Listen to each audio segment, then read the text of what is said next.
Fools, the Affordable Care Act has just now started to take full effect as millions of Americans consider whether they're going to start signing up for insurance using the new health insurance exchanges. But one thing that people need to remember is that certain provisions of Obamacare actually took effect at the beginning of 2013, and they could have a big impact on your tax return going forward.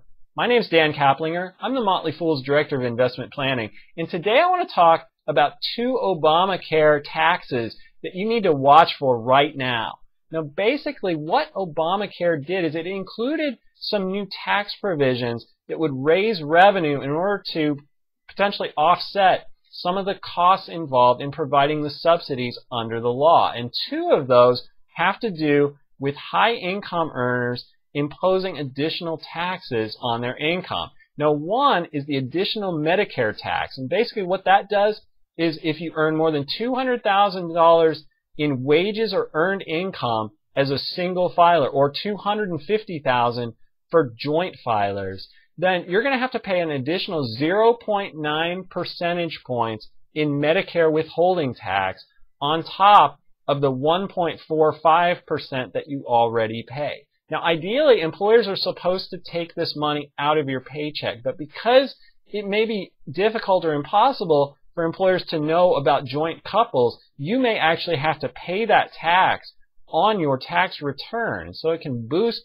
the total amount of tax you owe, even incur penalties under some cases. So be sure to watch out for that. Now, the other additional tax that comes in is called the net investment income tax, and basically it applies that same combined rate of 3.8%. Basically, you take the 0.9% of the additional Medicare tax, the 1.45 that employees traditionally pay, and the 1.45 that employers usually pay. Add that up, you get 3.8%. And Obamacare imposes that tax on unearned income, things like investment income, things like interest, dividends, capital gains, above that threshold. So if you have income above that threshold, then you're going to pay a 3.8% tax on top of that.